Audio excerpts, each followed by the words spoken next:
yo qué sé, por estar aquí en medio, ¿no? De estas dos personas, de estas dos personalidades. Si os parece, bueno, ¿habéis visto un poco cuál es la dinámica de...? Vaya.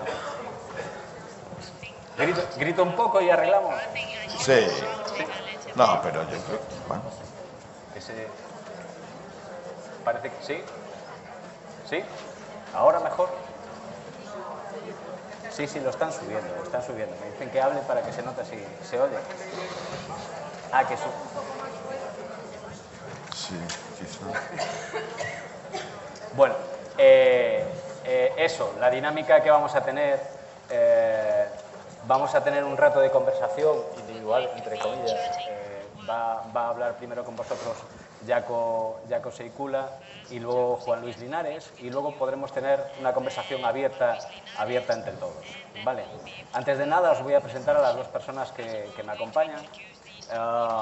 Empezando por Juan Luis, que para mí es bastante complicado porque hay un montón de gente aquí que te conoce, que es muy cercana y que probablemente hayas formado. Entonces, presentarte es así como muy difícil, ¿no? Yo te conozco porque te he leído y porque te he visto en estas... Entonces, es un poco complicado. Y ayer lo que hice fue, bueno, voy a hacer una presentación como más formal. Y entonces descargué el currículum breve, que tiene 5 páginas, el breve. Entonces, tampoco os voy a leer el breve, pero os voy a dar unas indicaciones de quién es. Vale, Juan Luis Linares es psicólogo y doctor en medicina, es profesor titular de psiquiatría de la Universidad Autónoma de Barcelona. Jubilado. Jubilado, además. De todo lo demás también, ¿no? No.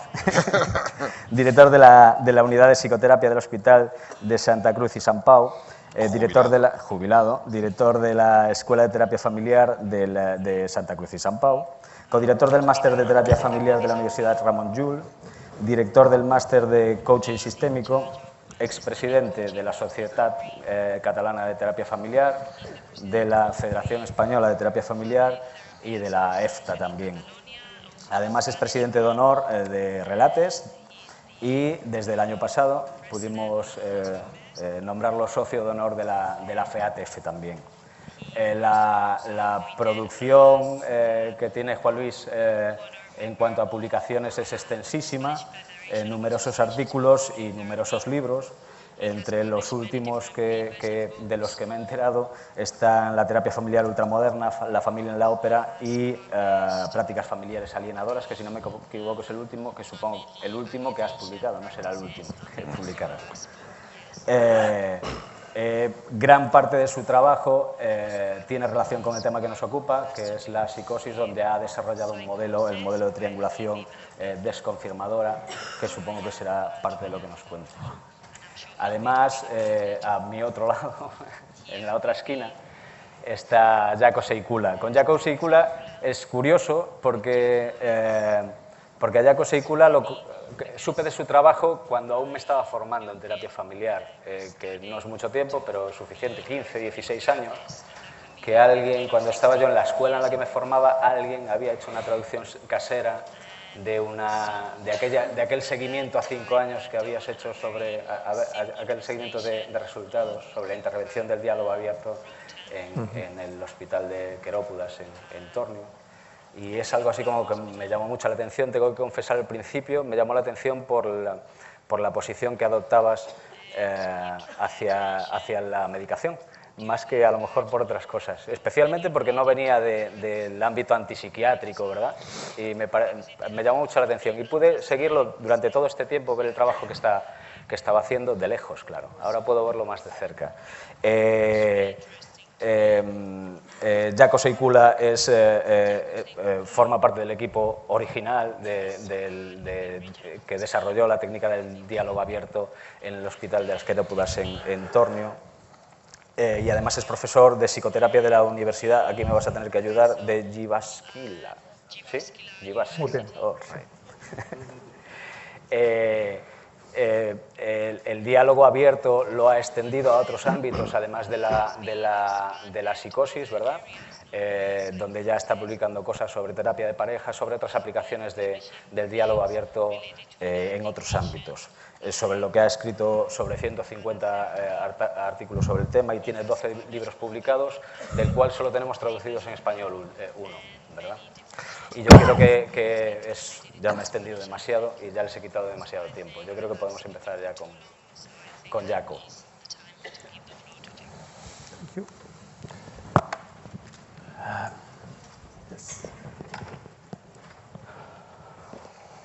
Buenas tardes.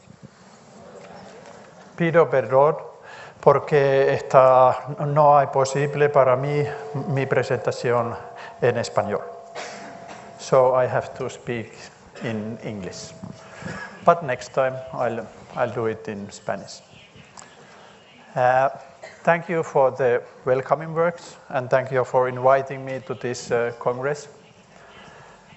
I'm so pleased that the topic of treating of psychosis and people in most severe mental health problems has returned personas as a con regular problemas basis into mentales family therapy congresses.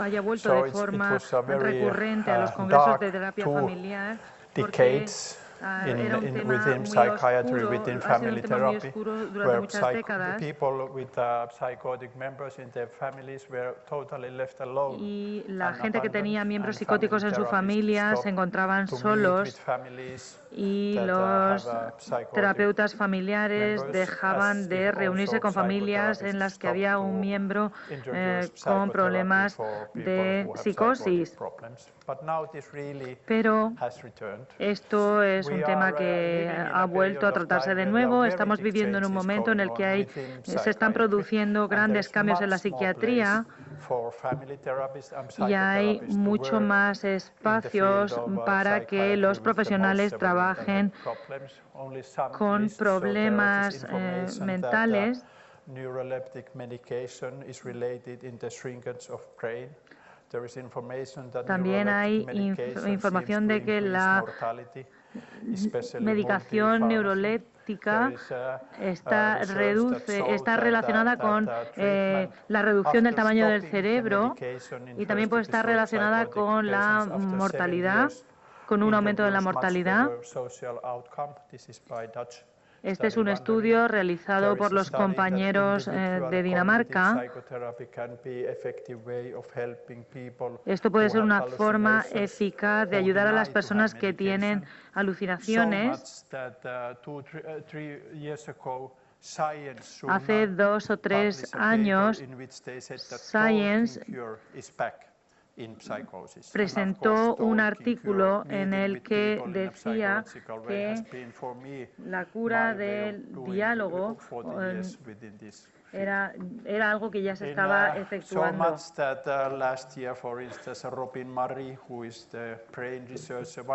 Robin Murray, uno de los investigadores más reconocidos en el ámbito de esquizofrenia, dijo que se había cometido un error porque decía que las personas con psicosis y con esquizofrenia tenían un cerebro distinto, pero según las investigaciones nuevas, depende de la medicación. Es la medicación la que hace que haya cambios en los cerebros. Y es muy importante que desafiemos, digamos, estas ideas para ver otras formas de resolver estos problemas. Hay 3 hipótesis principales. La primera es que yo creo que no existe algo como la psicosis. No creo que haya una categoría de personas que podemos decir, estos son personas psicóticas y estas son no psicóticas. No hay diferencias categóricas en las personas, en sus cerebros o en partes de su vida que haga que se pueda hacer una distinción entre la población psicótica y no psicótica. Yo creo que esto es algo muy importante y debemos darnos damos cuenta de ello. La psicosis es un tipo de comportamiento que quizá todos tendríamos si viviéramos en una situación muy estresante. Cuando hablamos de psicosis, hablamos de categorías de diagnóstico y una categorización, pero lo más importante es entender que el comportamiento psicótico es parte del aparato psicológico y tenemos que abordar, en el momento de abordar las situaciones más estresantes de nuestra vida.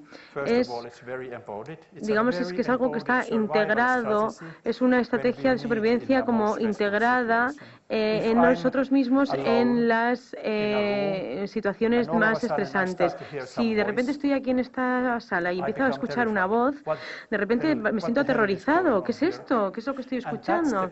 Y ese es el momento en el que empecé a crear una estrategia de supervivencia para ver cómo podía abordar este asunto, cómo podía convivir con este tema. Y entonces empecé a leer libros de texto sobre psiquiatría, psicoterapia, y normalmente vemos una descripción de casos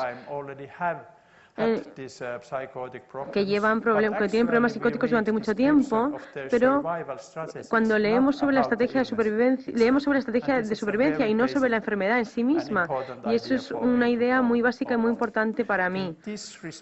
A este respecto, cuando hablamos de síntomas psicóticos, no hablamos de los síntomas de una enfermedad. Y los síntomas de psicosis, si llevan mucho tiempo siendo síntomas, pueden demostrar un fracaso del tratamiento. Y eso puede suceder por dos motivos. Que el sistema de atención se lleve a cabo de forma de que no se ve al paciente justo después del episodio psicótico y entonces ha pasado ya tiempo y ya cuando les vemos ya ha variado la situación y eso puede ser personas que hayan tenido episodios psicóticos durante 3 años, de 1 a 3 años, antes de que los veamos. Entonces han desarrollado estrategias de supervivencia en aislamiento, aislados del resto, y eso es muy peligroso. El segundo motivo por el que pueden fracasar los tratamientos viene de una mala interpretación del desarrollo humano.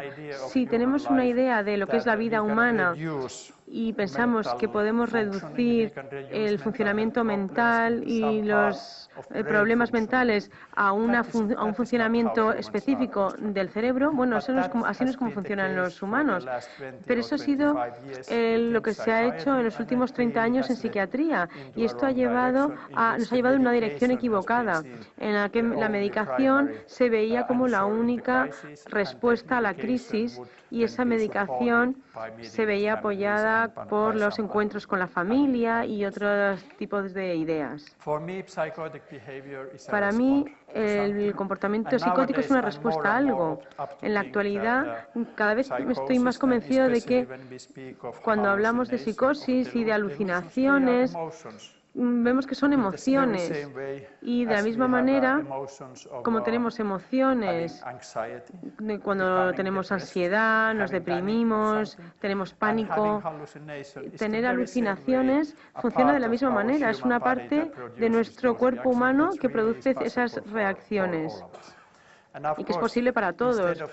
Y en lugar de pensar que lo que ha provocado esas ideas y esos síntomas, es interesante intentar en nuestros diálogos preguntar ¿qué ha pasado? ¿A qué responde ese episodio? ¿Qué ha pasado en tu vida para que surja este tipo de comportamiento? Y esa es la idea principal de esta iniciativa, y es muy importante darse cuenta de este tipo de hipótesis, que es en la que nos tenemos que centrar, que es una reacción muy interiorizada, digamos.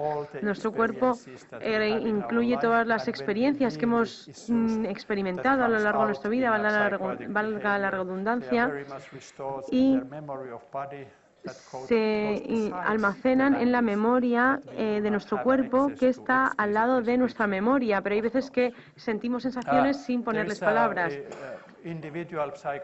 Hay Bertram Caron, psicoterapeuta de los 70 y los 80, analizaba el comportamiento psicótico y escuchaba las alucinaciones como una descripción de lo que ha ocurrido en su vida, de la vida de un paciente. Y cuando nos reunimos con alguien con quien que pensamos que tiene alucinaciones, es importante conocer su vida, las distintas etapas de su vida, y hay que prestar atención a aquello de lo que hablan, en lugar de intentar reorientarlo y decir, esto es tu enfermedad y esta es la realidad.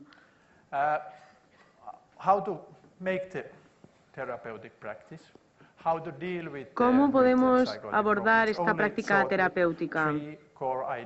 Hay 3 ideas principales que hay que tener en cuenta y hay que tenerlas en cuenta cuando trabajamos conjuntamente con las familias. La idea básica es tener como un enfoque relacional, centrarnos en las relaciones. La idea de que hay que incluir a los miembros de la familia siempre en las conversaciones cuando nos reunimos con las personas psicóticas. Como decía, el aislamiento es el tema más peligroso en un episodio o una crisis psicótica, porque la experiencia psicótica puede ser muy dura para mí y entonces yo intento poner distancia con el resto de las personas. Es un comportamiento muy razonable, pero es arriesgado. Entonces, por eso es muy importante que en los tratamientos nos demos cuenta de la importancia de trabajar con la familia y que los distintos miembros estén interconectados entre sí. Sobre todo las personas que tienen contacto con la persona psicótica a diario. Es muy importante que en todas las conversaciones que tenemos con nuestros clientes, si no están los miembros de la familia, es importante que tengamos voces que participen, miembros de la familia, y le preguntemos, si tu madre hubiera estado aquí o estuviera aquí, ¿qué diría de esta situación? Es importante que el tema de las relaciones esté presente constantemente. Y en las reuniones, cuando nos reunimos con las familias, eso hace que se incremente la aceptación entre los distintos miembros. En un caso, tuve una familia que vino a mi consulta y tengo una clínica de psicoterapia en la universidad en la que trabajo, y vino un hombre.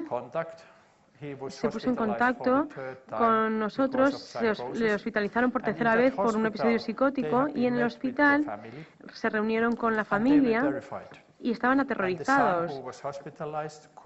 La persona que estaba hospitalizada llamó a nuestra clínica y dijo que quería tener una conversación conmigo y mis compañeros, y vinieron a la reunión. En la primera reunión vino esta persona con una hermana 4 años menor y su madre. Nos contaron que los padres se habían separado y que no podían estar juntos, que no se habían vuelto a ver desde que se separaron.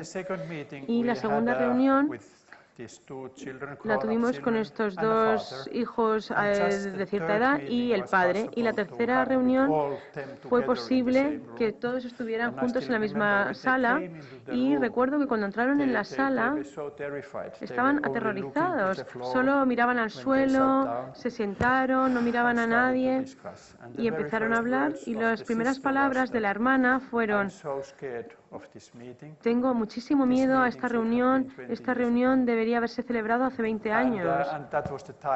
Y ese fue el momento en el que se separaron por primera vez y la relación se había cortado. Después la madre dijo lo mismo, que esta reunión tenía que haberse producido 20 años atrás.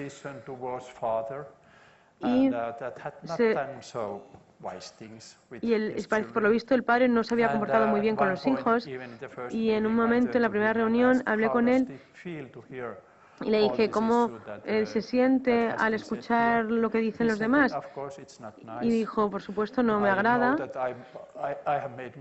sé que he cometido errores, pero no quería hacerlo, no fue a propósito, pero es muy importante que hablemos de esto. Y nos volvemos a reunir 1 año y medio después, bueno, primero al mes siguiente, luego después de un tiempo, y después de cada reunión decían lo mismo. ¿Cómo es posible que estemos así? Es tan diferente como nos reunimos aquí de cómo lo hacíamos en el hospital, porque en el hospital el médico solo quería saber cómo estaba de loco y cómo estaba de loca mi familia, pero ahora, aunque estemos en una situación tan contradictoria, a lo mejor todos pueden hablar y todos tienen voz, y por eso es tan importante el diálogo.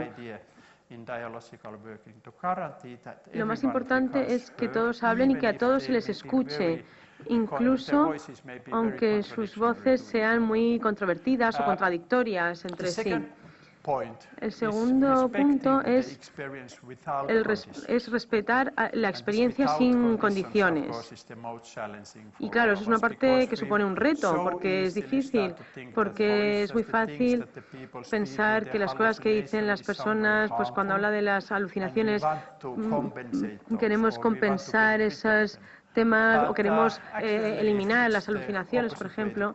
Pero hay veces que hay que hacerlo de otra manera y hay que tener mucho cuidado y escuchar muy atentamente lo que tiene que decir cada persona, lo que cada uno cree que pasó y ver con qué se relacionan las alucinaciones, pero lo más importante es saber que se sienten respetados. Mi punto de vista se tiene en cuenta. Hace 1 año, más o menos, me invitaron. Bueno, me encontré en una situación que era un poco desagradable. Había muchos profesionales, muchos personal docente, académicos, y estaban muy interesados en saber cuál era mi teoría sobre la esquizofrenia. Y de repente, no sabía cómo expresarlo, y de repente empecé a pensar, bueno, no tengo una teoría realmente, porque nunca he tenido un paciente esquizofrénico, siempre me he visto pacientes, seres humanos, no esquizofrénicos, no catalogados como tal. Entonces yo digo, una persona que tiene unos síntomas, pero hay que escuchar su punto de vista y no decir, esta persona es esquizofrénica. El tercer punto de este trabajo es el énfasis sobre las experiencias emocionales. Y hay que dar mucha importancia a las emociones. Y es un paso adelante del punto de partida de las corrientes de los años 80, donde las emociones se excluían de la consulta porque se decía que teníamos que hablar con palabras sobre los comportamientos y no hablar de las emociones, de los sentimientos. Pero en la actualidad, mi trabajo y el trabajo de mi consulta y de mi clínica podría decir que todo lo contrario. Damos gran énfasis y damos gran importancia a las experiencias emotivas. Incluso si estamos en una situación muy incómoda con el paciente que exige tu opinión, ¿estás de acuerdo? ¿Me están siguiendo? ¿Me quieren envenenar? ¿Me quieren hacer esto? Y no encuentras ninguna explicación razonable para ello. Lo que sí que puedes decir es, tiene que ser una situación muy dura para ti. Enfatizar su sentimiento, que él se siente en esa situación, en lugar de entrar en un debate racional sobre la justificación de por qué tiene esas alucinaciones. Y la idea está presente aquí, en lugar de buscar una explicación al comportamiento psicótico o de qué es lo que va mal en el sistema familiar o una explicación de lo que está ocurriendo. Lo más importante es lo que sucede aquí y ahora, y el momento en el que alguien empieza a hablar de sus alucinaciones es el momento crucial a la hora de reunirse con una persona psicótica, porque en ese momento, cuando esta persona... Porque claro, en ese momento estamos de alguna manera tratando las experiencias más esenciales, más vitales de esa persona y de su familia.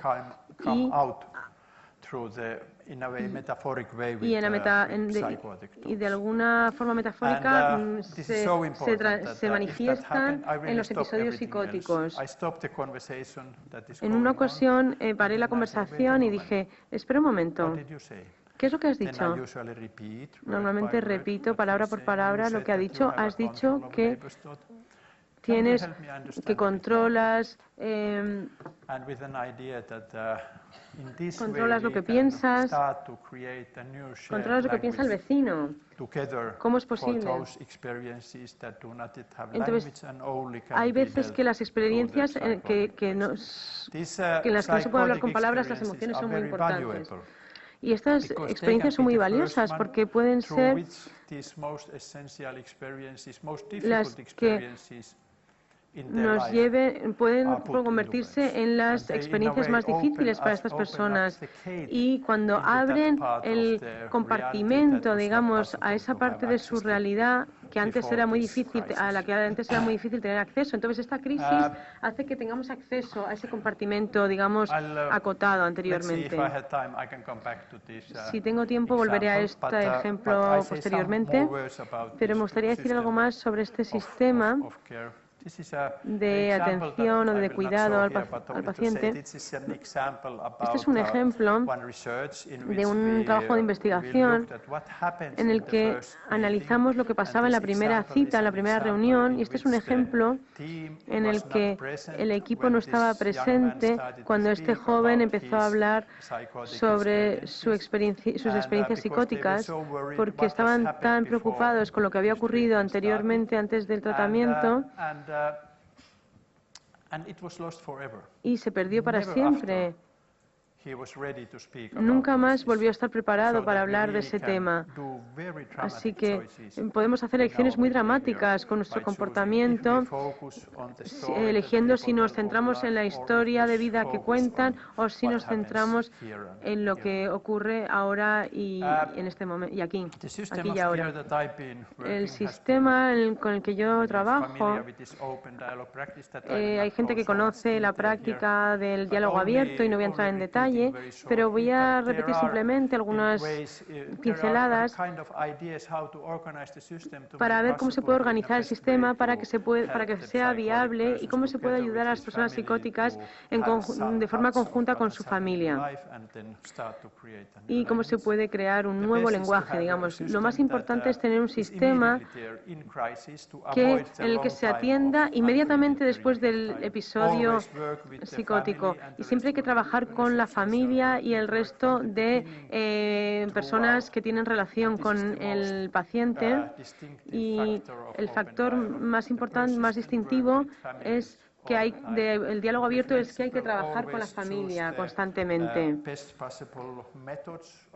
Hay que elegir los mejores métodos de tratamiento. No hay que pensar que solo hay una forma de hacer las cosas, sino que se pueden crear distintos métodos, garantizar la respuesta para que vean que el sistema está disponible para los familiares, los fines de semana, siempre,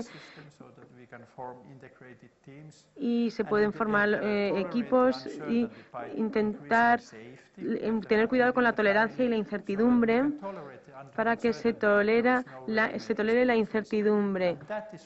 ¿Y por qué? Por eso necesitamos centrarnos en el diálogo y no en centrarnos en resolver el problema. Esta reunión no es para eliminar los síntomas, o el objetivo no es tener una intervención de terapia de familia, sino que realmente el objetivo es generar un diálogo para comprender lo que ha ocurrido.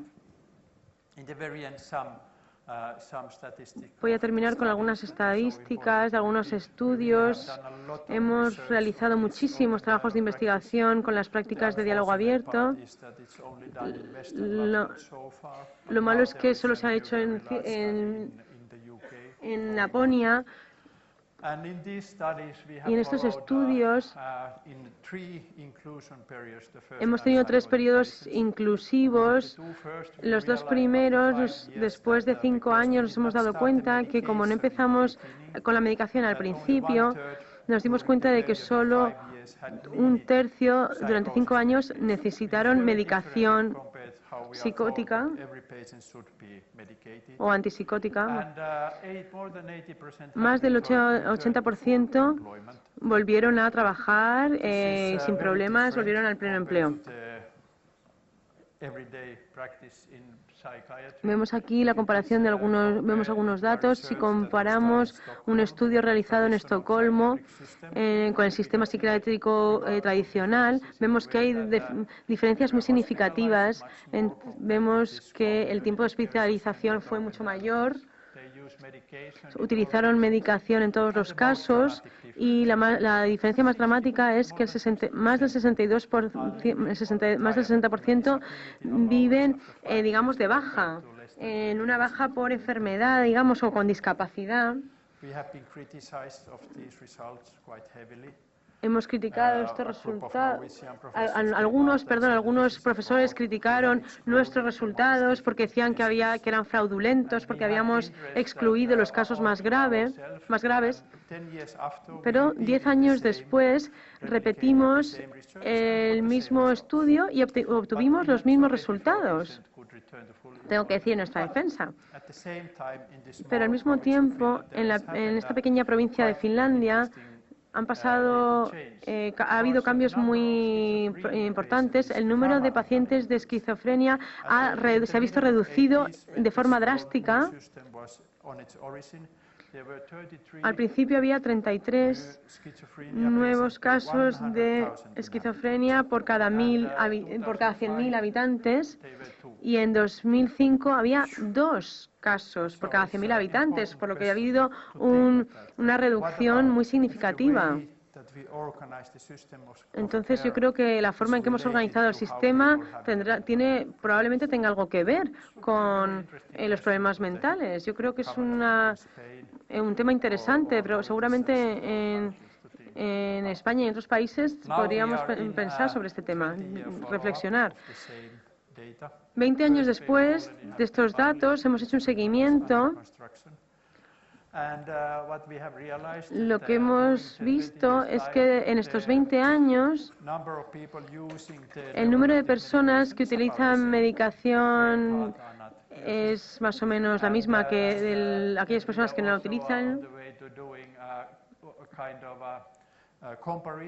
Si hacemos una comparación de aquellas personas que vinieron a este tratamiento en Laponia con el resto de Finlandia,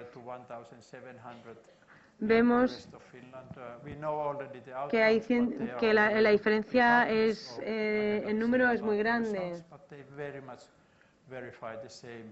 Pero podemos ver que se ha verificado, o sea, se ha comprobado que nuestra idea es cierta.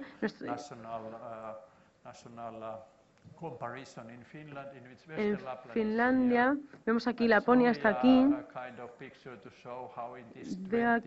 Intento mostrar aquí en los 21 distritos de sanidad.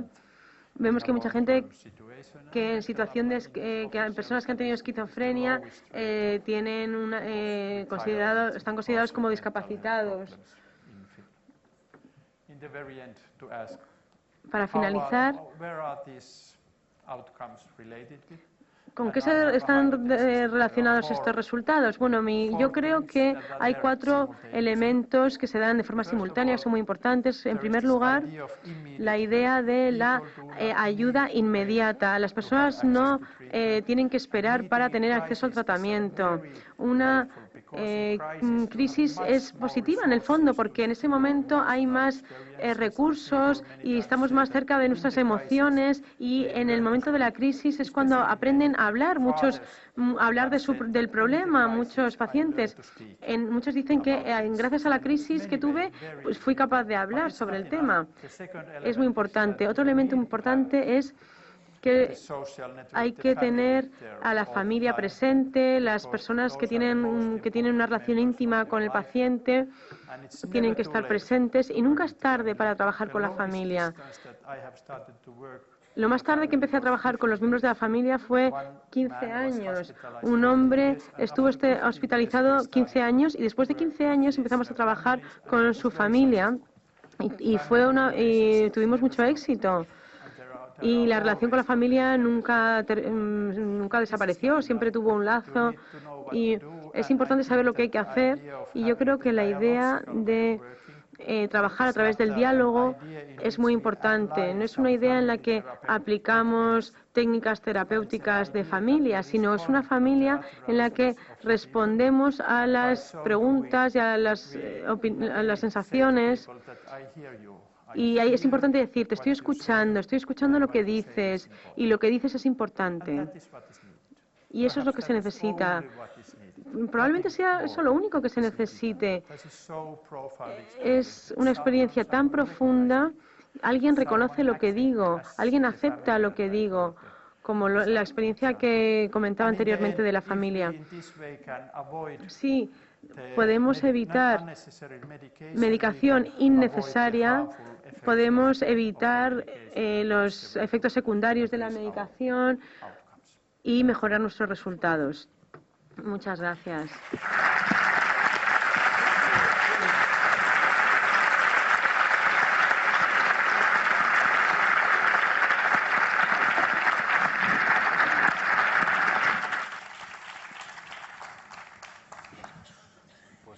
Adelante, Juanes. Bueno, adelante. Yo me siento honrado y feliz de compartir un espacio como este con mi amigo Jaakko Seikkula. No es la primera vez que lo hacemos y espero que tampoco será la última, porque Jaakko es de las pocas personas dentro de nuestro modelo que se sigue ocupando, y brillantemente, por cierto, de la psicosis. Y yo, que modestamente también me siento en ese camino, pues creo que es una maravillosa compañía la suya. La tenemos que ir intentando ampliar, porque creo que el futuro de la terapia familiar en gran medida se juega en estos espacios de la clínica psiquiátrica mayor. Si conseguimos hacernos relevantes en ese espacio, creo que el futuro de la terapia familiar será brillante, y si no, pues, en fin. Yo confieso que he intrigado un poco para hablar en segundo lugar, porque pensaba, así tienes ya claro lo que dice Jaakko y luego te defines un poco respecto de eso, y es una postura bastante cómoda. Pero ahora también confieso que tengo poco en que definirme, digamos, a la contra o críticamente con respecto a lo que dice Jaakko. Por otra parte, era previsible, porque ya conozco su obra y su pensamiento, y en gran medida me siento muy identificado con ellos. Pero bueno, como en estos temas complejos los matices son muy importantes, vamos a introducir algunos matices. Por ejemplo, el tema de si la psicosis existe o no. Yo tengo la impresión de que desde los tiempos de la antipsiquiatría, que yo viví intensamente, hasta nuestros días oyendo a Jaakko, tenemos una actitud con respecto al diagnóstico en nuestro campo sistémico que se parece un poco al de el mito gallego con respecto a las meigas, ¿no? Es decir, yo no creo en las meigas, pero a verlas, haylas. Y bueno, yo eso pues lo intento atajar un poquito a las bravas, diciendo, bueno, sí, la psicosis existe, pero no es esa construcción que nos presenta, digamos, el sistema oficial, la psiquiatría biológica, etcétera, es otra cosa. Y en esa otra cosa estoy bastante de acuerdo con lo que dice Jaakko, de que todos llevamos dentro algo de psicótico. Yo creo que todos llevamos dentro algo de psicótico, algo de depresivo, algo de obsesivo, algo de fóbico, algo de histérico, algo de depresivo, algo de maníaco, algo... Pero cuando la psicosis aparece, digamos que creo que podemos pensar en una continuidad, pero también una ruptura. Yo creo que esa... la dialéctica entre continuidad y ruptura es importante, muy importante en el universo psicótico. Y esa ruptura obedece a circunstancias que pueden ser entendidas, que pueden ser focalizadas, que pueden ser tratadas. Eso es lo que modestamente intento hacer yo. Luego está el tema de la medicación. Yo soy muy crítico, toda mi vida lo he sido, y por eso no me han dado nunca ni un duro los laboratorios farmacéuticos con la medicación. Pero, bueno, con respecto a la relación con ella desde el espacio psicoterapéutico, soy partidario de aplicar ese principio de que si no puedes vencer al enemigo, únete a él. Y la manera de unirme a él que propongo es integrando, en gran medida, integrando la farmacoterapia dentro del espacio psicoterapéutico. Creo que una de las cosas que ha hecho más daño a la psicoterapia en general y desde luego en particular a la terapia familiar ha sido el precepto ese de que la medicación y la psicoterapia tienen que ir separados, tienen que ser cosas independientes. Estoy totalmente en desacuerdo porque creo que eso es dejar que la medicación sea plenamente manejada, manipulada por el poder médico, y en esas circunstancias digamos que el poder médico es mucho poder y tenemos bastante que perder desde el territorio psicoterapéutico. Si en cambio somos capaces de integrar la medicación dentro de este espacio psicoterapéutico, la relación que se establece no es simétrica sino complementaria, y ahí es evidente que la psicoterapia tiene todas las de ganar, porque es de mucha mayor riqueza y complejidad, ¿no? Yo uso mucho la metáfora de las muletas cuando abordo el tema de la medicación en el curso de las terapias, ¿no? Y intento negociar esa metáfora con los pacientes.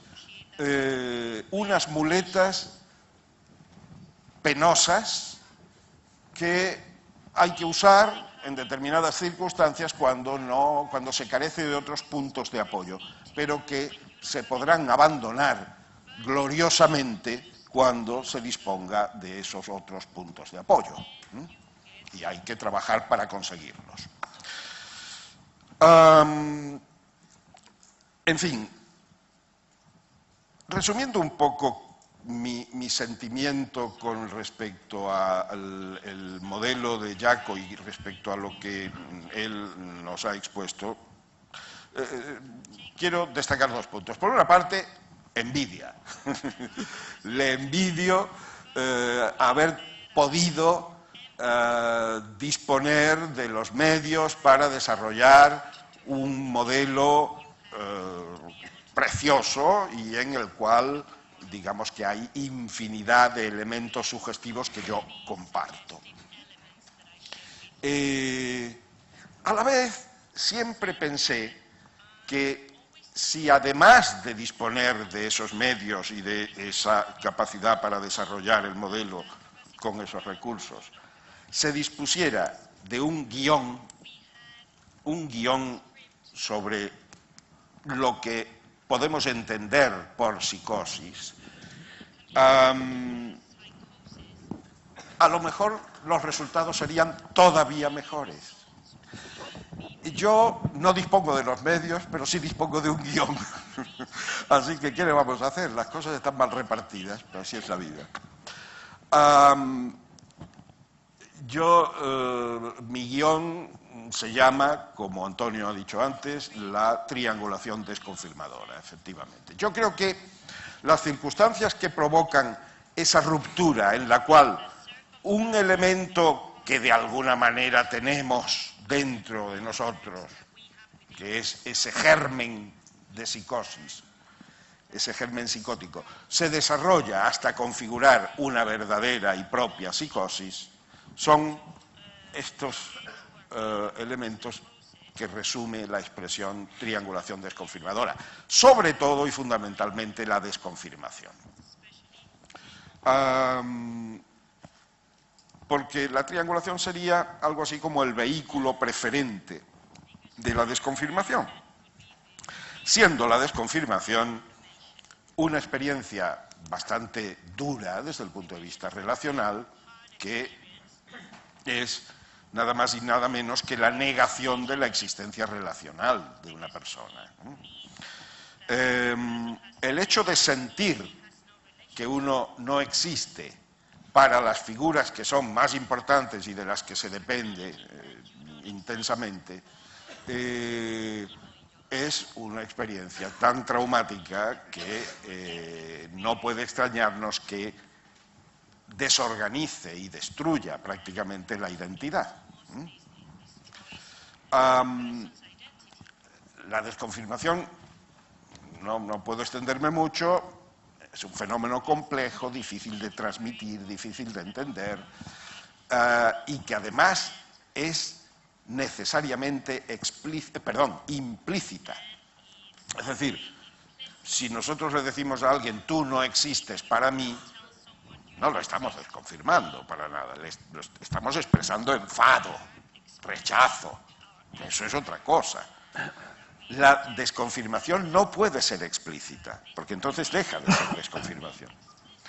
Y en esa condición implícita, la triangulación suele jugar un papel.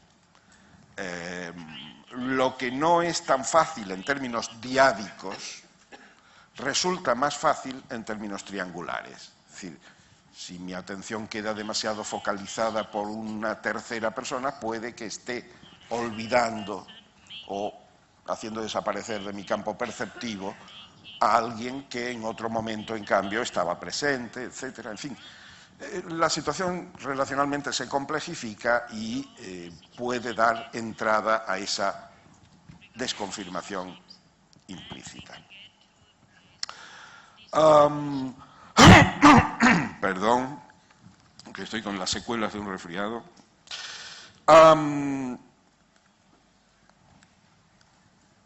De manera que si mi guión parte de esta construcción que es la triangulación desconfirmadora,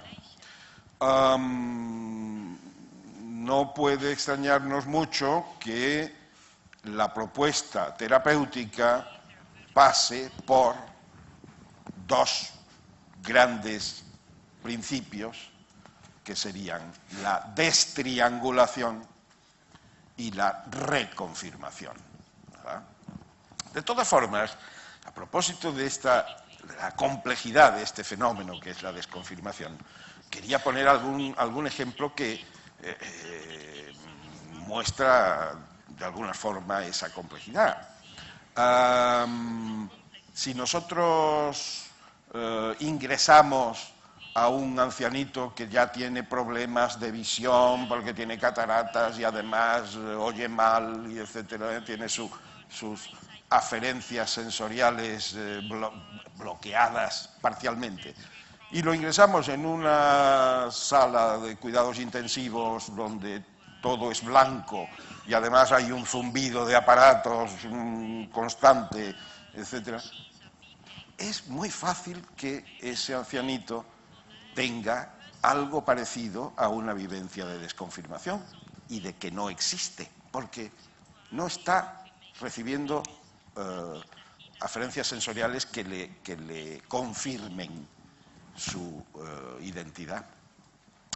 Con lo cual, no es nada de extrañar que desarrolle una psicosis casi experimental. En el universo autista también tenemos que aceptar que la gravísima patología que presentan algunos niños, que no guarda relación con la disfuncionalidad de su entorno relacional, que no guarda proporción, tiene que ver con algunos tipos complejos de bloqueos neurosensoriales. Por tanto, a ver, para nada es un tema simple ni unidireccional este de la desconfirmación.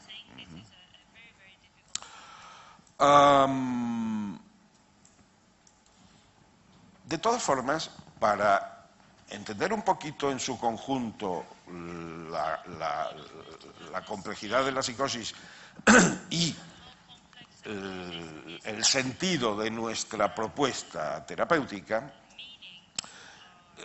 yo pediría recalar un poquito en la psicopatología clásica, que a veces también sirve como punto de referencia, ¿verdad? Y que nos dice que hay síntomas negativos y síntomas positivos.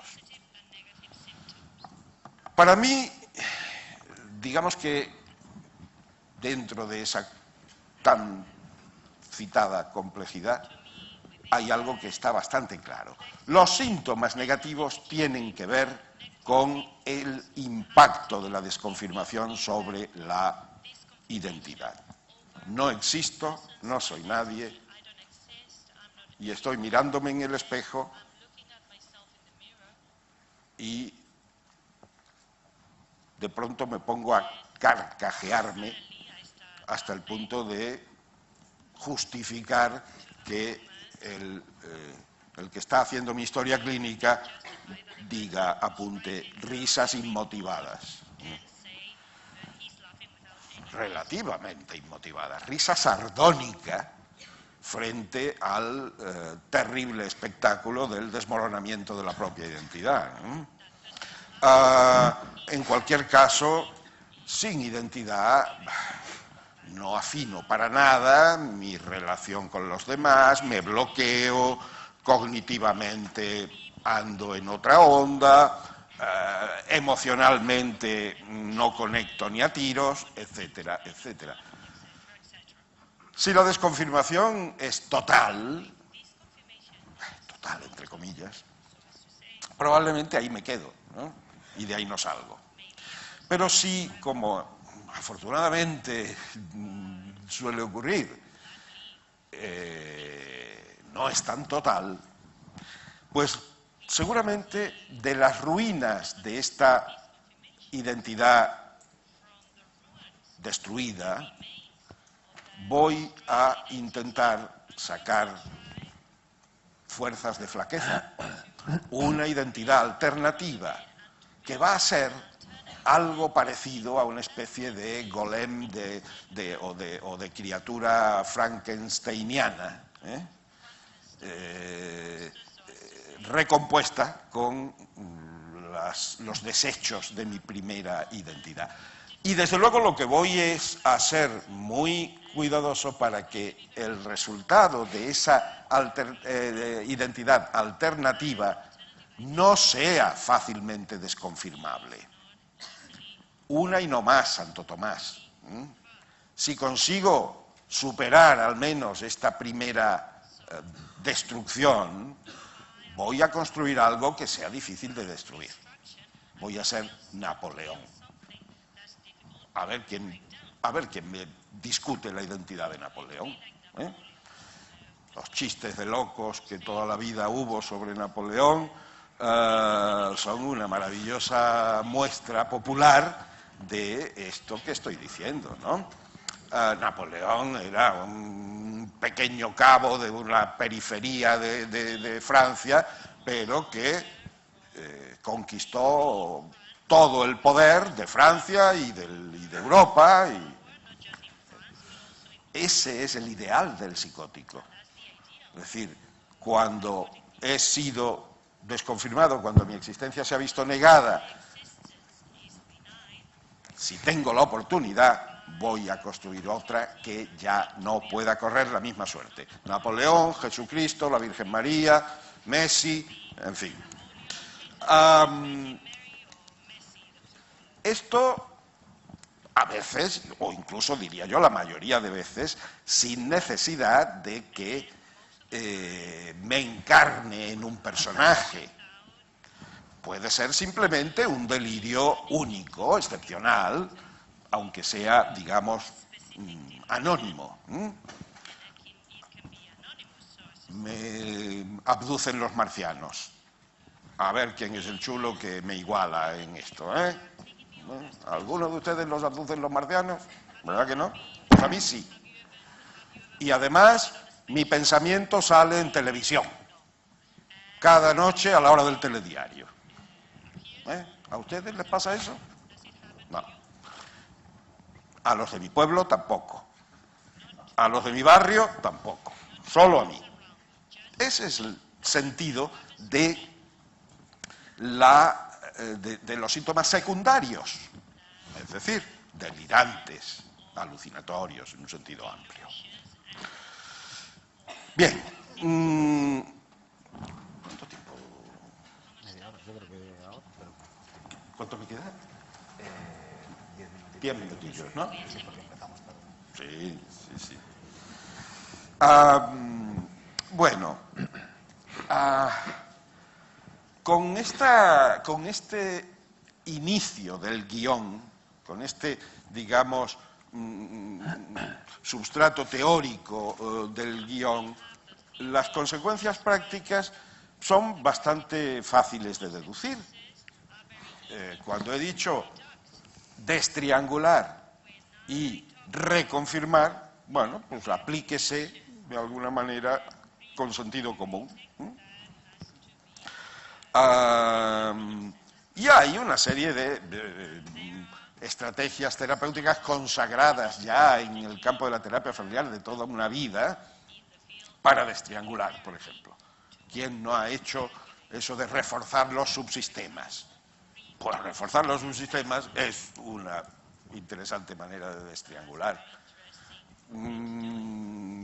La Escuela de Milán, con Mara Selvini, Matteo Selvini aquí presente y toda su gloriosa historia, nos ha enseñado también que fomentar las diadas es una manera también importante de destriangular. Si yo puedo relacionarme de dos en dos con todos los miembros de mi familia sin despertar dinámicas de recelo y de sabotaje en el resto, estoy en el buen camino de no dejarme triangular o de no triangular a otros, etc. Y luego están las importantísimas estrategias reconfirmadoras. Claro que para empezar tenemos que deshacernos de un mito que es prácticamente un sabotaje permanente a cualquier tentativa de psicoterapia con los psicóticos. Es lo que yo llamo el mito del páncreas cerebral. Páncreas cerebral, brain pancreas.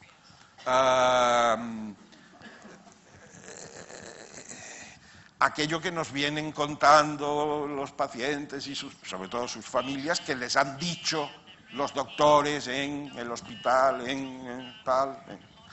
de que la esquizofrenia es una enfermedad como las demás, que ataca el cerebro, lo mismo que la diabetes ataca el páncreas. Bueno, claro, con eso apaga y vámonos. Con lo cual, digamos que contra ese mito hay que proponer algo a lo que también ha hecho referencia Jaco en su precioso PowerPoint, que es la tolerancia con la incertidumbre. Claro, hay cosas que sabemos, pero poquitas, hay muchas más que ignoramos. Y hay que tolerarlo eso. Hay que aprovechar lo poquito que sabemos y trabajar con eso y ser tolerante con lo que ignoramos y comunicar esa tolerancia a la familia. Esa es una buena vacuna contra el mito del páncreas cerebral,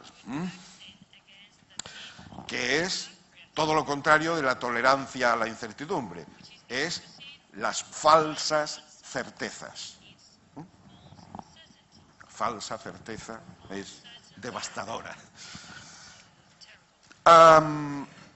Aparte de eso, las estrategias reconfirmadoras se parecen mucho a las cosas que también nos ha dicho Jaco, ¿no?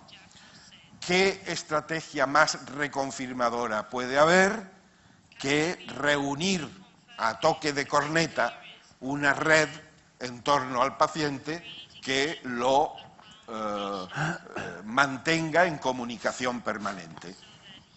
Es una maravillosa, un poquito cara, pero maravillosa estrategia reconfirmadora.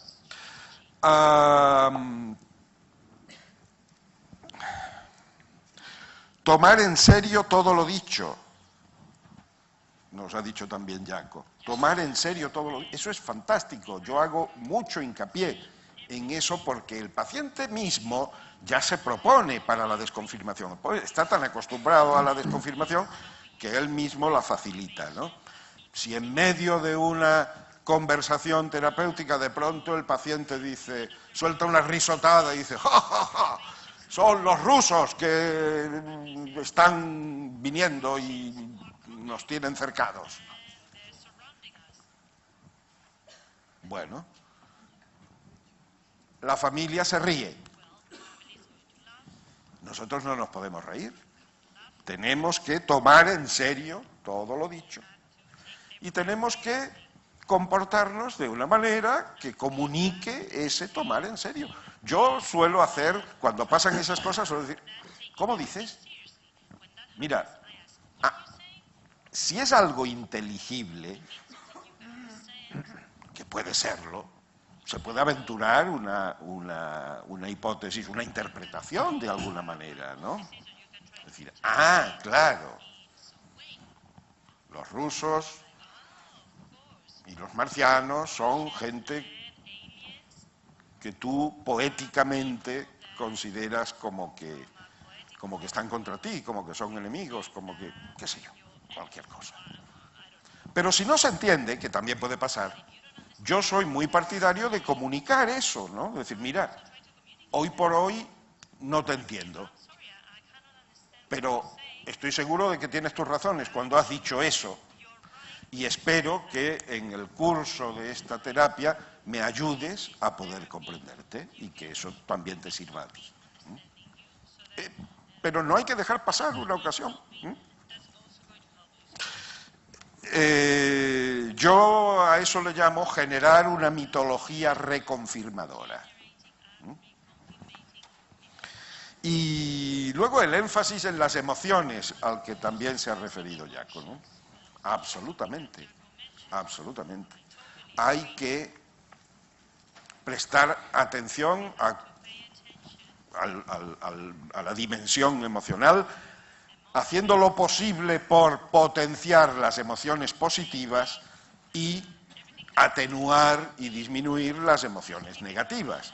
La célebre hipercrítica y la hostilidad de los modelos psicoeducativos. Yo no tengo ningún inconveniente en llamarle un mini modelo, un mini programa psicoeducativo insertado en el proceso terapéutico a este trabajo con las emociones. Pero es importante también. Y luego yo completo un poquito mi programa de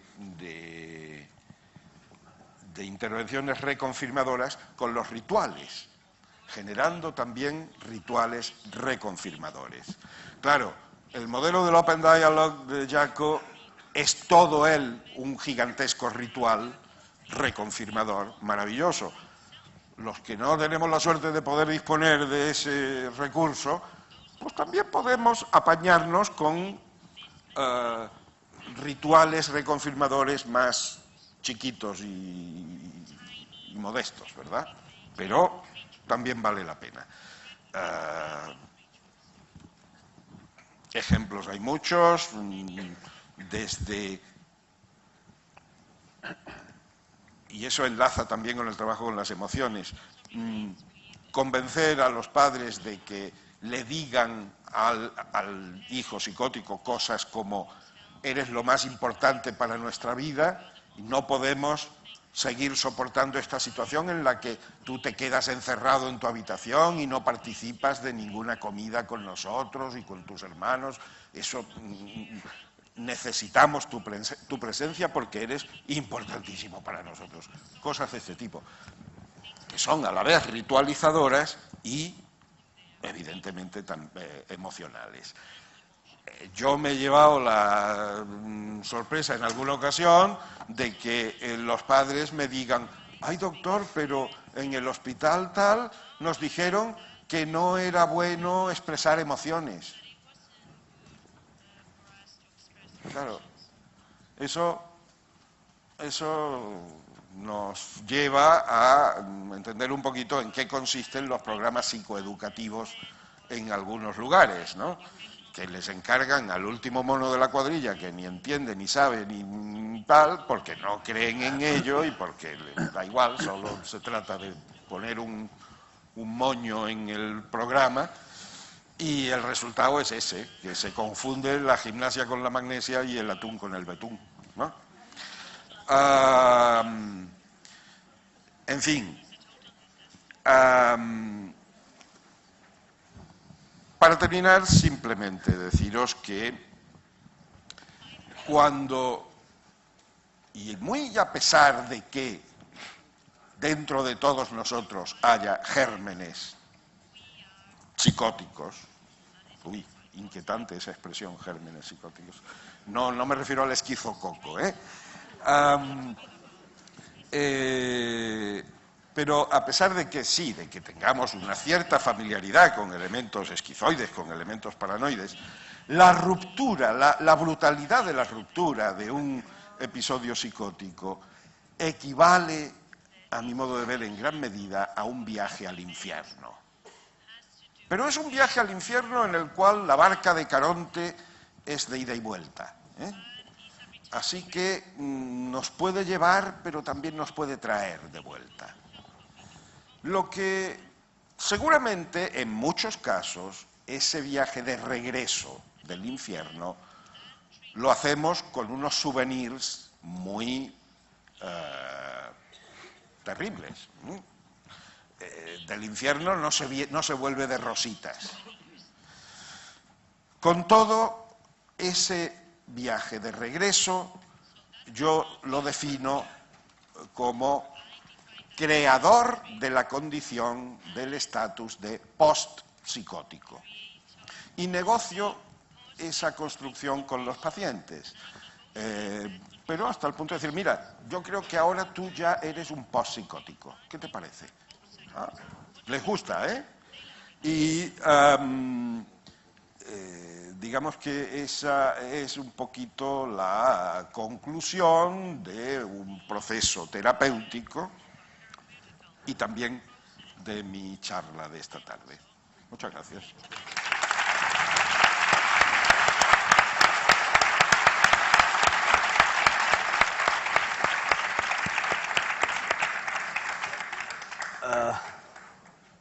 Fantástico, muchas gracias.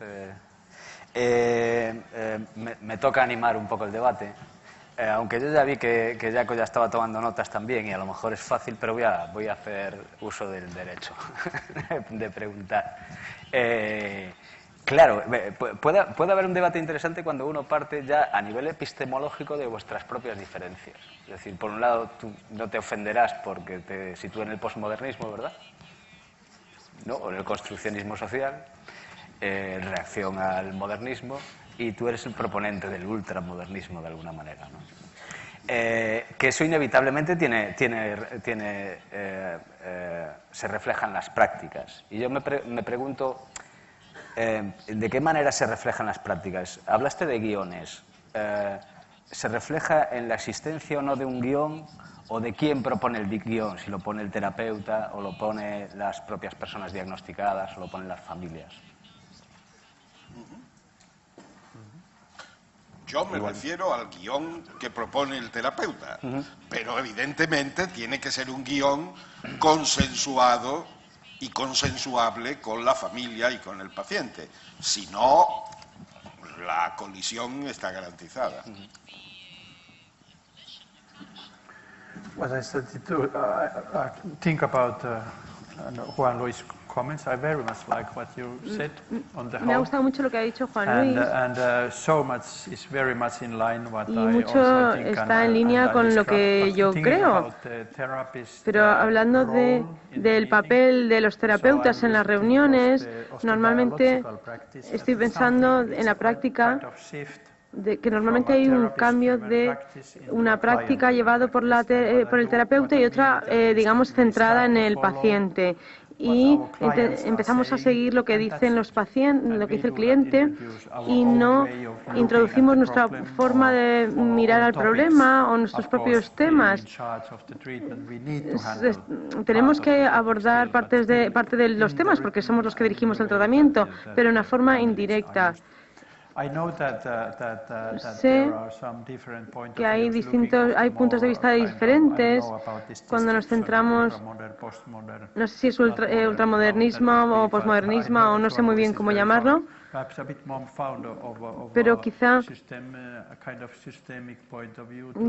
hay un punto de vista más sistémico y parece que a Juan Luis le gusta más que a mí ese tema, y yo quizá me centre más en el comportamiento de cada uno en la reunión que no en el sistema como tal, y no que el sistema es a través del sistema como miramos a los individuos, pero no es importante realmente. Está bien que haya distintas formas de llevar a cabo buenas prácticas. Me acabo de acordar de algo, perdonadme que de repente interrumpa lo que estaba diciendo. Acabo de leer un libro sobre Lacan,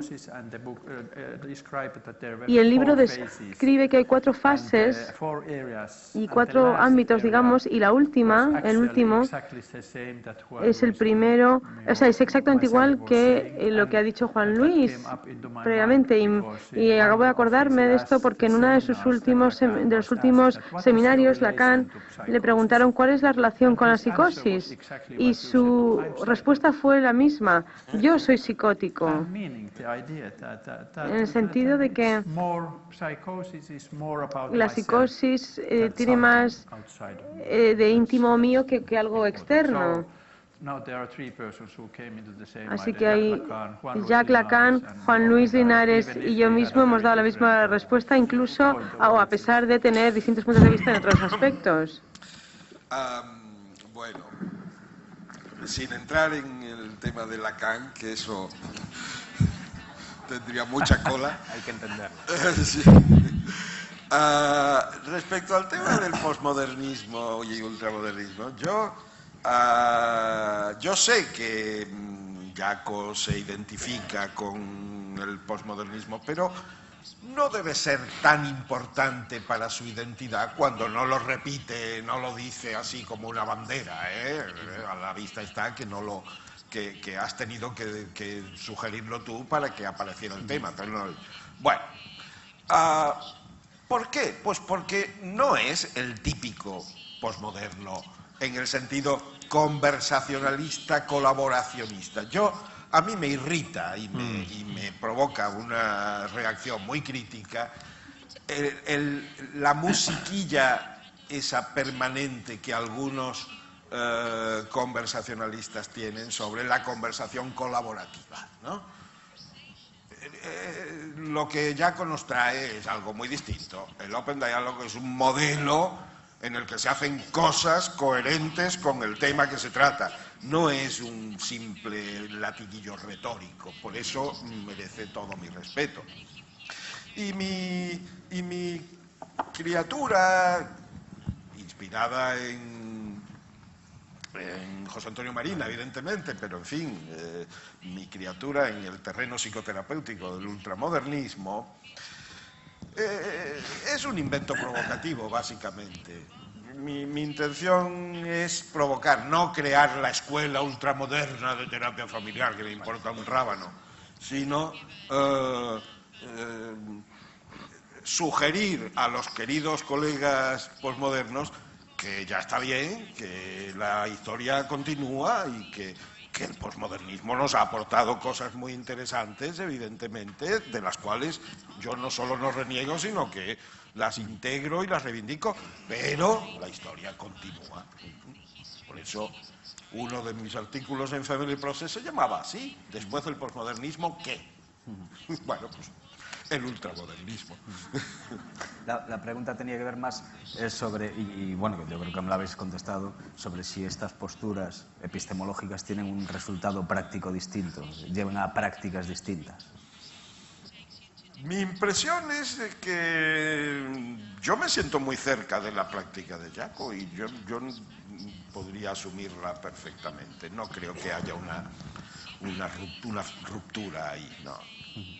Pero en el caso de Jaco, ahora, que me traigan a un conversacionalista colaborativo, no sé si diría lo mismo.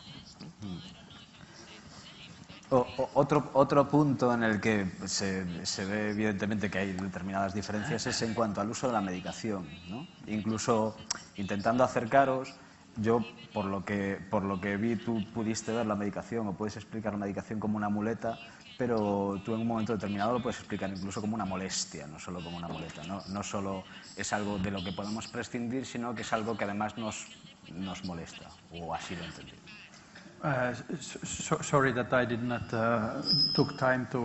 Siento no haber explicado esto en detalle en relación con la medicación. Un tema que está todavía en fase de estudio. Nos enfrentamos a un procedimiento en el que aquellas personas que formaban parte, recibieron un tratamiento, al principio no recibían medicación, pero pensamos que teníamos una intervención psicosocial muy fuerte, muy grave, y pensábamos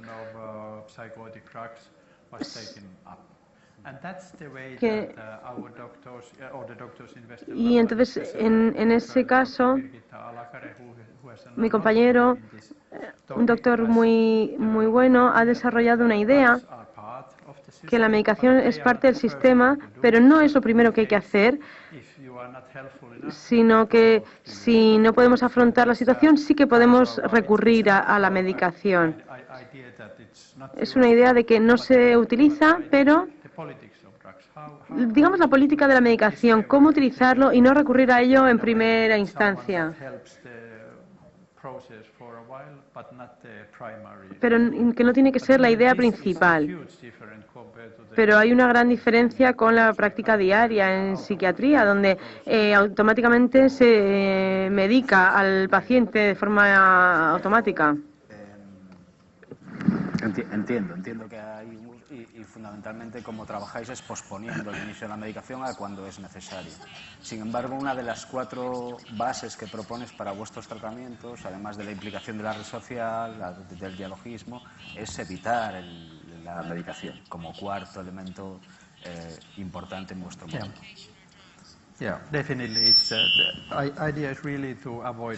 La idea es evitar la medicación en todo lo posible, porque puede que ayude, pero también hay ciertos riesgos de que se muestre más aparente o más visible y luego hay que seguir tomando la medicación. Por supuesto, los efectos secundarios son muchísimos, falta de apetito sexual y bueno, muchísimos temas relacionados. Y es muy importante tener en cuenta estos efectos secundarios y siempre en la idea del diálogo abierto, Open Dialogue, solo se utilizan algunas dosis durante un periodo de tiempo limitado. Claro, Y esa es una de las cosas que yo le envidio amistosa y con mucho cariño a Jaco, que él ha podido dirigir una experiencia global de salud mental en una comunidad. Nuestro caso es completamente distinto porque estamos en un centro de terapia familiar donde vienen derivaciones de espacios de salud mental. Claro, los pacientes psicóticos llegan todos prácticamente medicados. Si nosotros, al llegar el paciente psicótico a la terapia familiar, le quitamos la medicación, o sea, el contexto es completamente distinto. Nosotros no podemos hacer eso porque eso sería confrontar brutalmente la comunidad de salud mental y eso nos descalificaría y nos arruinaría. Tenemos que usar caminos distintos y de los cuales también me siento bastante orgulloso. Por ejemplo, hemos creado grupos de pacientes para tratar sobre la medicación, entre ellos, con un tutor, psiquiatra, que además está por aquí, José Soriano, que ha dirigido esos grupos y que, coordina, digamos, el que los pacientes pongan en común los problemas que tienen con la medicación. Y eso cambia radicalmente la relación con la medicación. Realmente se convierten bastante en unas muletas, molestas, pero bueno, con las cuales ellos pueden ver que van a terminar soltándolas, ¿verdad? Y no en ese perseguidor terrorífico que suele ser la medicación para la mayoría de psicóticos en otros contextos, ¿no? Hablando de esto de trabajo, me acabo de acordar ahora, quizá no está directamente relacionado con lo que habéis contado, pero hablando de grupos y de esta idea del empoderamiento, etcétera, ¿qué opinión os merecen estos grupos que se autogestionan, es decir, que prescinden de alguna manera del profesional, tipo Hearing Voices o grupos de ayuda mutua en la que las propias personas diagnosticadas se reúnen y se ayudan entre sí? A mí me parece fantástico, no tengo nada que objetar. Pienso que lo cortés no quita lo valiente, que seguramente una intervención terapéutica va a seguir siendo necesaria en muchos casos, pero son elementos y recursos del ecosistema que yo pienso que también están bien.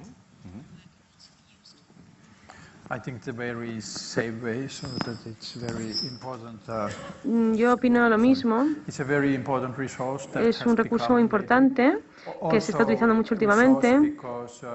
También es un recurso porque las personas de Hearing Voices, por ejemplo, o los miembros de la familia, en muchos países se han convertido en actores muy importantes en psiquiatría. Entonces, solo puedo decir cosas buenas sobre ello. Y desde un punto de vista, del diálogo dialógico, tengo una idea muy sencilla y es que en Open Dialogue lo que hacemos es que analizamos nuestra situación personal y el 90% del diálogo que tenemos con nuestros amigos o familiares o incluso diálogo con nosotros mismos en nuestras propias mentes, si la gente tiene diálogo o dialoga con otras personas que sufren lo mismo, yo creo que puede ser muy beneficioso y puede ayudarles, porque en el 90% de los casos ayuda a resolver problemas, estos diálogos. Por supuesto, hay estudios sobre eso, claro. Otra cosa que también se derivó de lo que habéis hablado es el tema de los medios, ¿no?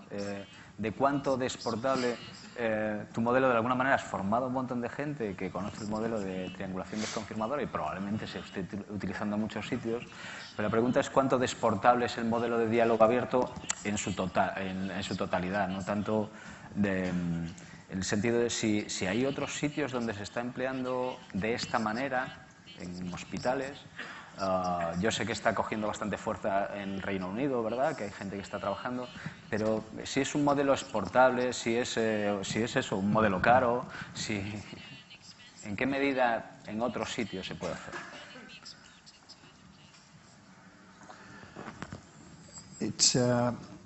One of the problematic issue is that Uno de los problemas es que tengo la sensación de que Open Dialogue es un poquito difícil, supone un reto, la adaptación es todo un reto. Tienes las ideas básicas de cómo organizar el sistema, pero las reuniones en sí y continuar con las ideas y tomarte todo en serio, responder a lo que dicen las personas, supone todo un reto, sobre todo para los terapeutas de familia, porque estamos tan acostumbrados a tener a ver distintas intervenciones y por eso se necesita formación. Y yo creo que este sistema exhaustivo que se ha llevado a cabo en Laponia no se podría hacer en ningún otro sitio porque se necesitan equipos. Lo que pasó, por ejemplo, en un estudio en Reino Unido es que había equipos que adoptaron esta iniciativa con una formación básica y, bueno, se está adaptando en distintos países, pero de forma selectiva. En Italia, Italia es un lugar excepcional porque hay un movimiento de derechos humanos en los hospitales de salud mental. Pero aunque tengan ideas democráticas, lo que no saben es qué hacer de forma más humanística con el sistema. Y ahora han encontrado la iniciativa Open Dialogue para poner en práctica y han demostrado mucho entusiasmo en muchas provincias italianas. De alguna manera tampoco serían limitaciones en cuanto a cómo se configura el equipo y en cuanto a técnicas, sino también políticas, ¿no? En cuanto a decisiones de organización de un sistema sanitario. Y en ese sentido yo creo que habría que, para expandir ese modelo, pensar en el voluntariado, ¿no? Para que no sea extremadamente caro y tal, pensar en el voluntariado. No sé si, Jaco, si tú has desarrollado programas sobre esa base de voluntary. What do you mean by volunteers? ¿Qué entiendes por voluntarios? Not professionals paid with a salary. Profesionales que no reciben un salario. Members of the community. Miembros de la comunidad. En muchos programas de formación, aparte del grupo profesional, también hay personas que cuentan su experiencia, pero por ejemplo en el sistema de Reino Unido forman parte del grupo y están relacionados con la profesión, pero bueno, es un elemento importante también.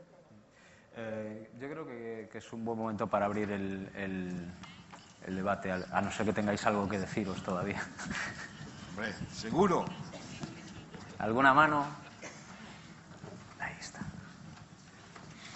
Hola. ¿Sí? Ahora. Bueno, buenas tardes, muchas gracias. Ha sido un verdadero placer escuchar a los dos y a Antonio presentando y planteando divergencias. Yo lamento que no voy a ir en esa dirección, en la dirección de las divergencias, aunque sé que es de lo que se trata, ¿no? En la convocatoria un poco, ¿no? Yo he tenido el honor de estar trabajando junto a Juan Luis en el modelo complejo que tiene pensado para abordar la psicosis, tanto en los grupos de familiares como en la terapia familiar, como en los grupos de pacientes. También he tenido ocasión de llevar en terapia individual a alguna persona que había planteado dificultades, algún paciente identificado que había planteado dificultades como para acudir al hospital, Y la verdad es que yo he visto muchísima sintonía en muchas de las cosas que los dos decían. Cuando Jaco hablaba de yo no veo psicóticos, veo personas, esto es lo que básicamente nos guía a nosotros, sin dejar de lado que haya una conceptualización teórica que nos inspira a la hora de trabajar. Pero yo creo que, aparte de esos dos elementos de los que hablaba Juan Luis, que tienen que ver con la destriangulación y la reconfirmación, en la reconfirmación no hay otra forma de realizarlo más que vincularse con las personas desde el rol de terapeutas como personas. Entonces, no sé si eso va acorde o no, pero yo he visto muchísimas más sintonías que divergencias, lo cual me alegra profundamente. Gracias. ¿Alguien más? ¿Alguna mano por ahí?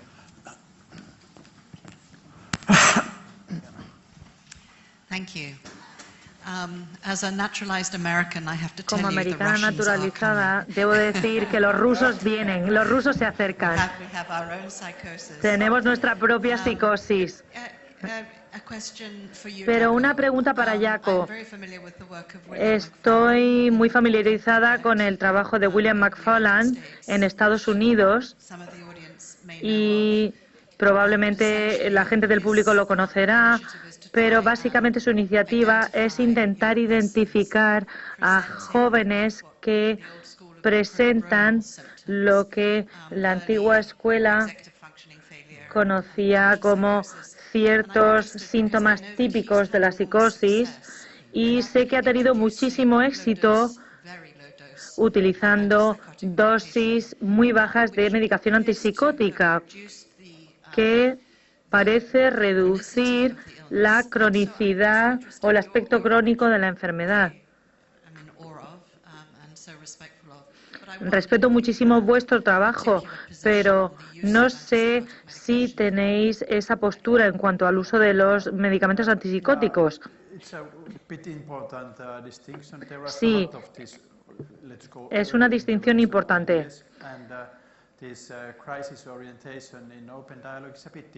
El enfoque es un poquito distinto en nuestro sistema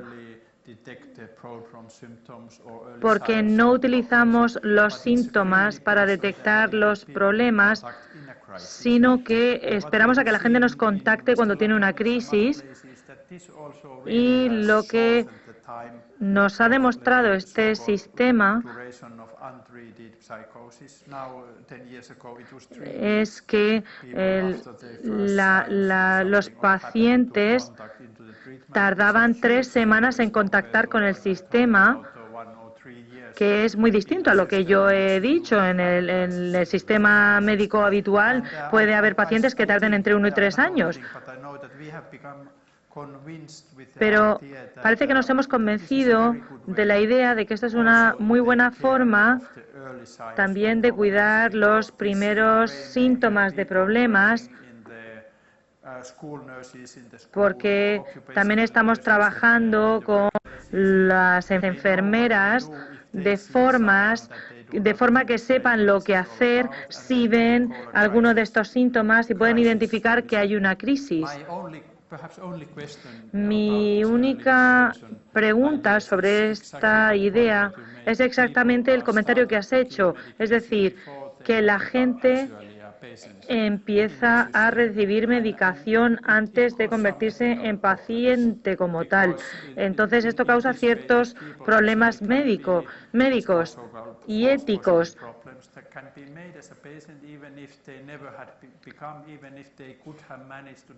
Porque puede ser que hubiera sido posible gestionar el problema de formas distintas.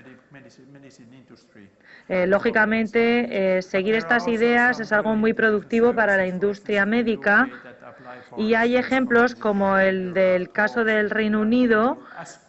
Hay charlas que se dan a los jóvenes y en las que se intenta tratar el problema desde un punto de vista psicológico, teniendo en cuenta también la medicación, y es una forma mucho mejor de tratar el problema.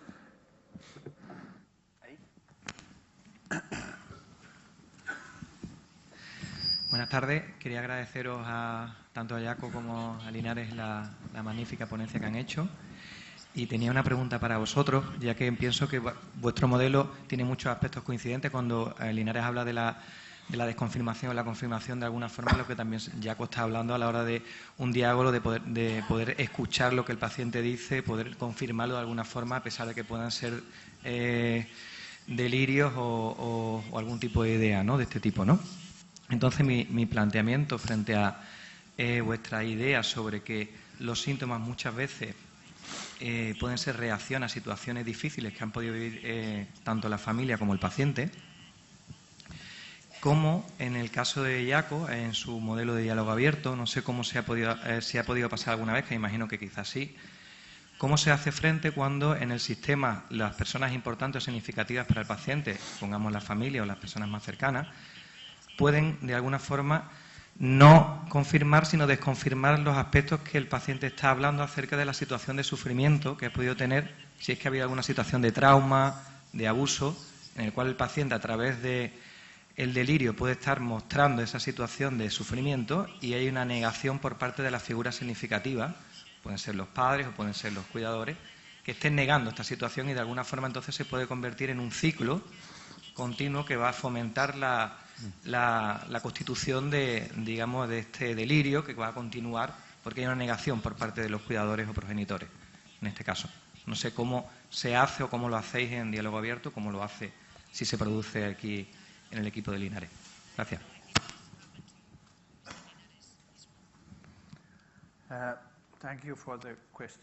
Gracias por la pregunta. Por supuesto, estas situaciones pueden aparecer en muchas ocasiones cuando trabajas con las familias en una crisis psicótica, y creo que un fallo que podemos tener es lo que acabas de comentar. Es decir, que nos fijamos en si eso ha ocurrido o no, y que eso se convierta en el centro de la charla.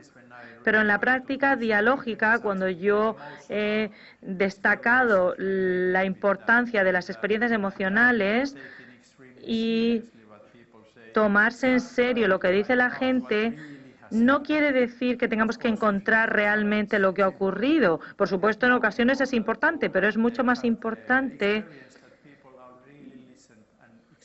que la gente se sienta escuchada y respetada, incluso si tiene que ser de formas muy distintas. E incluso eso puede ser un reto para nuestras capacidades dialógicas, si así queremos decirlo. Y hay situaciones muy complejas a las que nos podemos enfrentar si nos centramos en si algo ha ocurrido o no. A ver, desde mi punto de vista, hay infinidad de procesos desconfirmadores de una enorme variedad, y eso se traduce en la práctica en que, claro, no hay dos terapias iguales, ¿verdad? Yo podría decirte, empezando quizá por el final de la reflexión, que lo más importante es que todo el mundo se sienta comprendido, no solo el paciente, sino también la familia. Pero eso se dice pronto, luego puede no ser tan fácil, obviamente, ¿no? Pero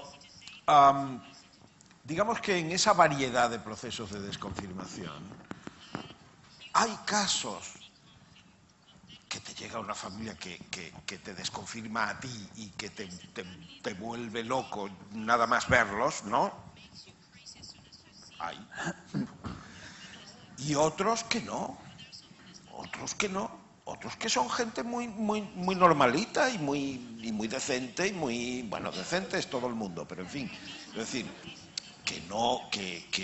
que de ninguna manera en el momento en que te vienen están mostrando dinámicas desconfirmadoras que justifiquen o que de alguna forma expliquen el proceso psicótico, ¿no?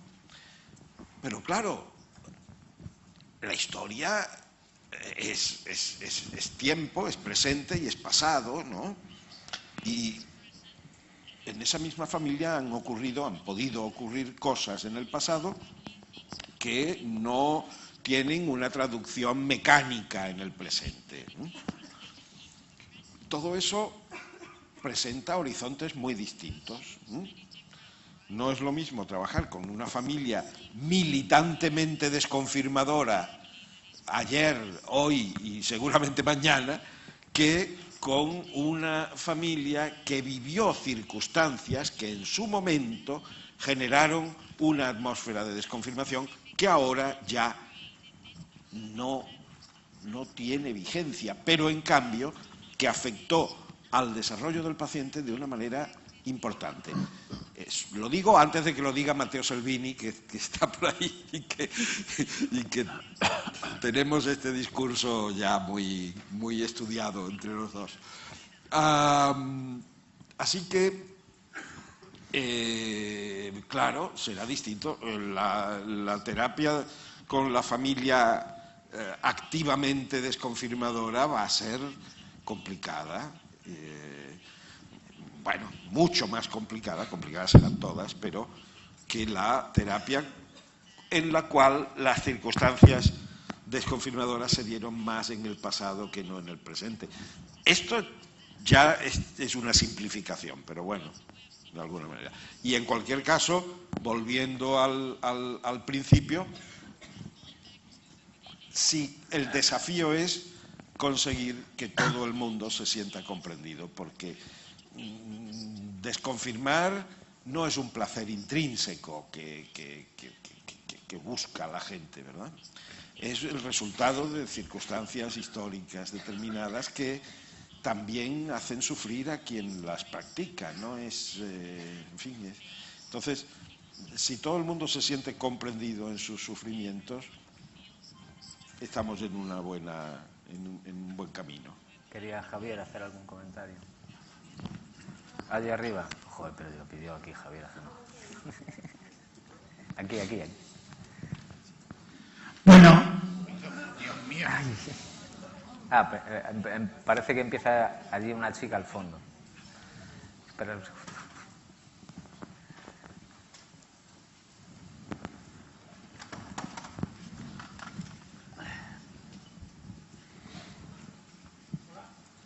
No, hola. Bueno, tengo buena voz porque es Zaragoza y voy a hacer alarde. Espero que los ponentes consigan escucharme. Bueno, lo primero agradecerles toda la experiencia. You need to use microphone to be translated. Es que la traductora no escucha, claro. No es capaz de... Nosotros te escuchamos, pero la traductora no.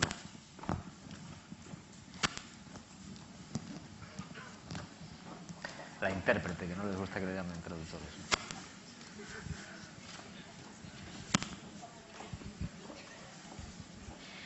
Bueno, mucho mejor así. Muchas gracias a los dos ponentes. Me ha parecido interesantísimo todo lo que les he escuchado y con una gran convergencia. Me he sentido personalmente muy confirmada como terapeuta, que yo todavía me creo inexperta, pero ya los años van diciendo que, bueno, que algo voy aprendiendo. Y escuchándoles, efectivamente, coincidimos muchísimo en nuestra forma de trabajo con las directrices que ustedes exponían. Quería hacerles una pregunta práctica. Nosotros trabajamos en un hospital de día y nuestro guión es el de triangulación, desconfirmación. Yo provengo de la Escuela de Milán, pero bueno, tenemos un encuadre muy ecléctico, acogemos muchas miradas y todo lo intentamos aplicar. Pero con familias de psicóticos... Perdona, ¿de qué escuela de Milán?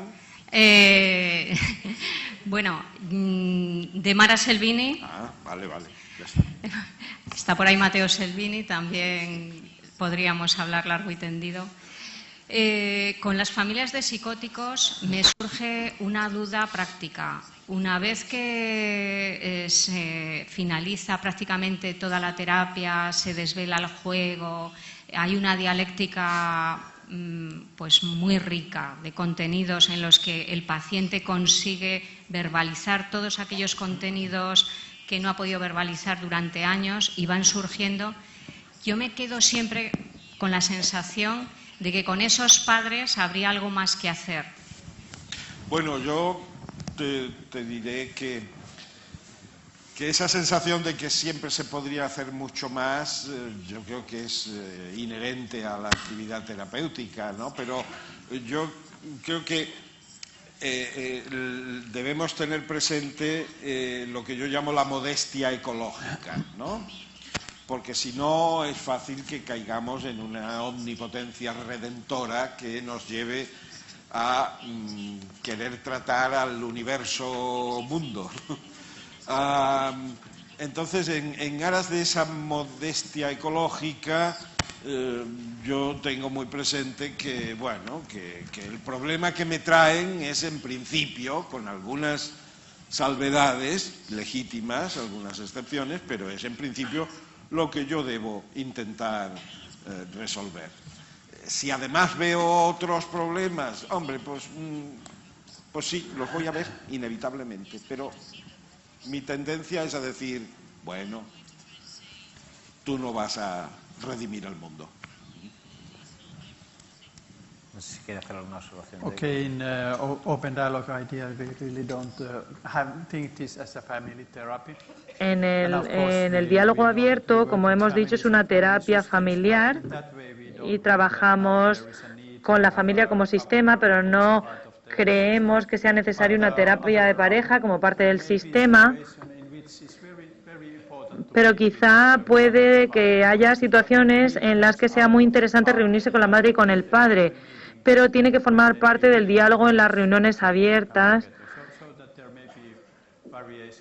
Así que puede ser que haya variaciones según las distintas constelaciones de la gente que tengamos que tratar. Sí, ahora ya. Me uno a los otros compañeros que han comentado todas las similitudes que hay en vuestro discurso, lo que habéis dicho, ¿verdad? El escuchar la voz del otro, el confirmar, ¿no? Y entonces me acuerdo de Maturana, ¿no? Cuando dice que otorgamos legitimidad al otro en el mundo, ¿no? Y que eso es el amor. Pero claro, ya que tú estás en Laponia, allá arriba, al norte de Europa, en un contexto muy distinto aquí, ¿no? Con distancias enormes entre una casa y otra. Y Juan Luis, tú estás en un entorno urbano, en un hospital de tercer nivel, en una gran ciudad. Y la pregunta y la duda y la curiosidad que tengo es, ¿tenéis idea de transferencias de esta tecnología, entre comillas, a otros contextos muy distintos? Es decir, está muy ligado a lo cultural, ¿no? En otras culturas, en otros lugares, estoy pensando, por ejemplo, en Asia, ¿no? O estoy pensando en América Latina, seguro que hay por parte de Juan Luis, pero otros lugares, ¿no? Y otros contextos culturales. Yo creo que eso apunta más a Jaco que a mí, porque creo que es de sentido común que su experiencia de Laponia es la que está definida más en términos así de contexto cultural y geográfico, ¿no? Lo mío es más estándar en ese sentido, ¿no?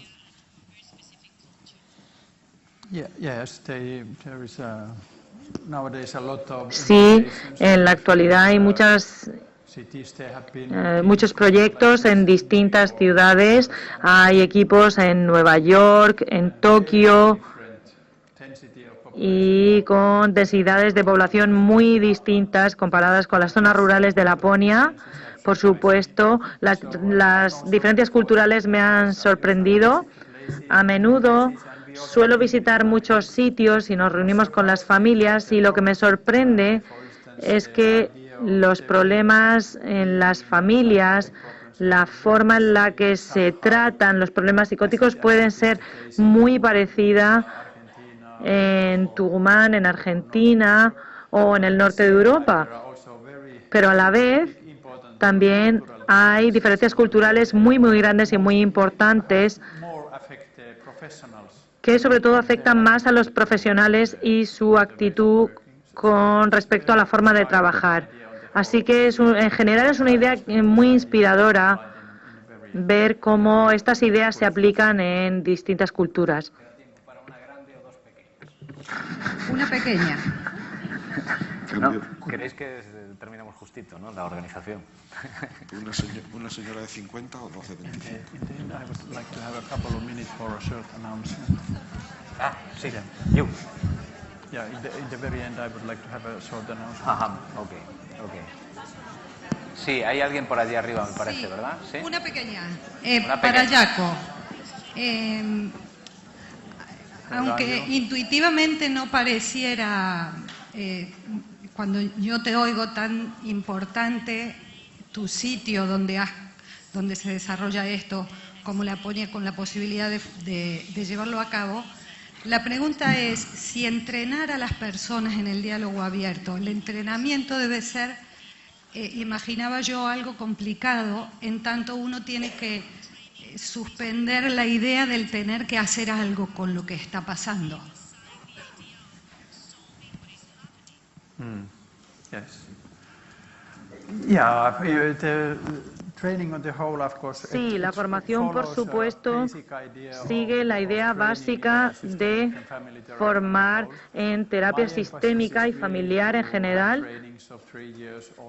Yo hago formación de 3 años o más. Hay programas que se están aplicando. Hay un programa de 1 año para que te familiarices con los conceptos fundamentales. Y, por supuesto, la práctica se adquiere en la práctica clínica, en el día a día. Quiero aprovechar un minutito para comentarles una cosa. Este diálogo abierto es algo que interesa mucho en el mundo. Y, por supuesto, estamos contentísimos, pero a la vez también necesitamos más recursos. Y eso es algo en lo que estamos trabajando de momento. Y como parte del proyecto hemos abierto un centro en Helsinki que organiza formación para formadores en diálogo abierto y especialmente para terapeutas sistémicos y para psicoterapeutas que están interesados en trabajar en el contexto psiquiátrico, y vamos a empezar, y que quieren organizar a su vez formación en sus países. El primer grupo de 18 participantes acaba de empezar y tenemos participantes de 7 países. ¿Algún problema?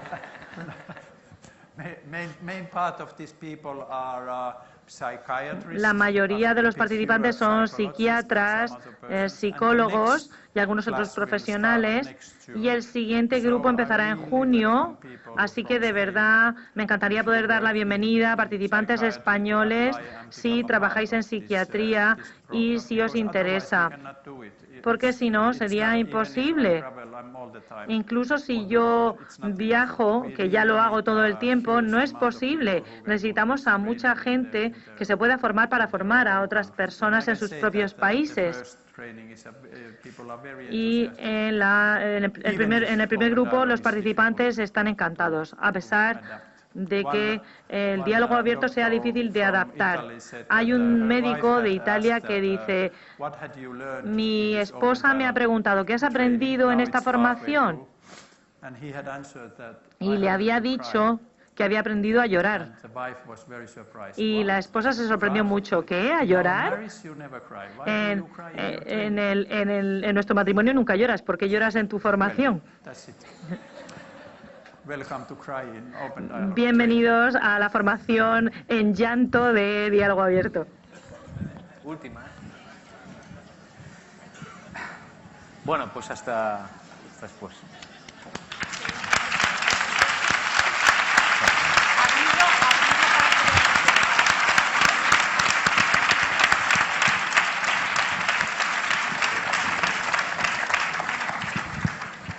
Abrirlo para que vean lo que es.